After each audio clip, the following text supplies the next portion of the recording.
Work from home, AI, woke culture, society inculcating a certain level of, I would say, distrust in the capitalistic way of life. All of these put together, if there is one big change you see in the way we live and work next few years, what could it be? I think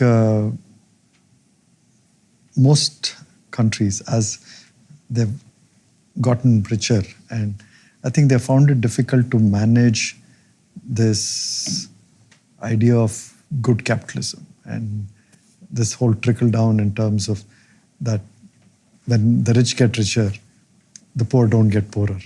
But I think we have that challenge. I don't know if you have an answer for that, but I think we will have challenges.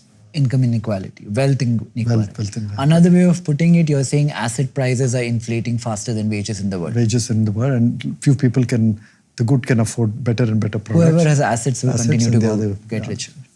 Yeah, I think consumers will continue to seek out experiences more and more.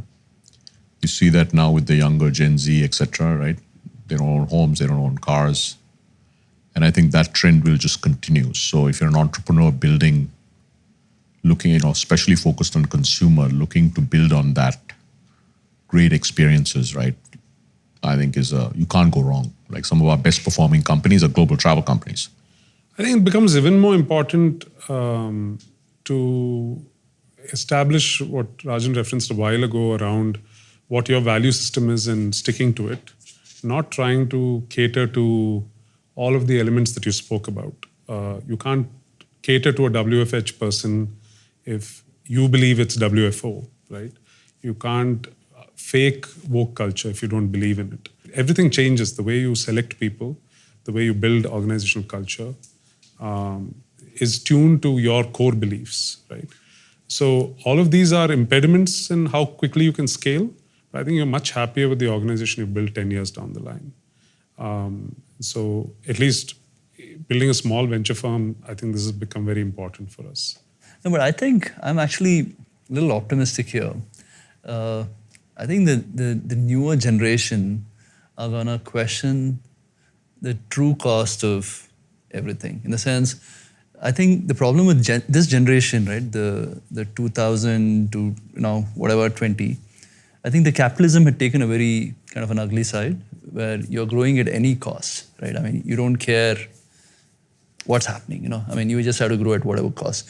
But the younger generation, like because they don't want to own material things, they want to go travel, they're going to experience things. I think they'll be less capitalistic than the generation that went by.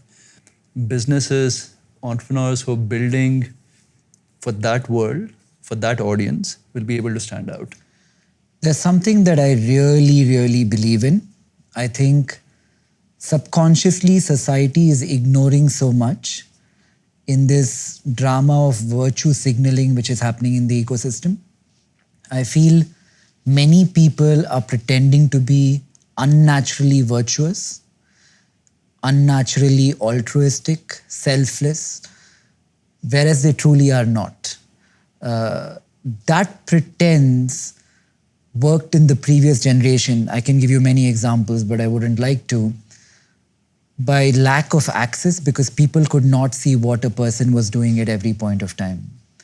I think in this generation and the next, to recognize our shadow personalities, to recognize that we are all human and be authentic about it, be authentically greedy, authentically capitalistic, I think that will be the cool of tomorrow. And I hope more people think like this, because if not for that, we can all sit and complain about income inequality, but income inequality has not happened necessarily because of the ecosystem, but because of human nature. If I were to divide all the money on the planet equally amongst everybody, tomorrow, one will work harder than another. Day after tomorrow, one will be more skilled at a certain thing. And we will come back to where we are today, maybe not in 5, 10 years, but in 50 years or 100 years. because that is the very nature of us being human, and that is what makes us thrive to begin with. So I don't think we should look down on the anomalies of capitalism. I think they need to be respected. Imagine an alternate world where every company is run like Air India was once run. I don't think it would be net better for the productivity of course, the we have world at seen large. that, I don't think socialism works at all, and we have more than enough precedent of that. Okay.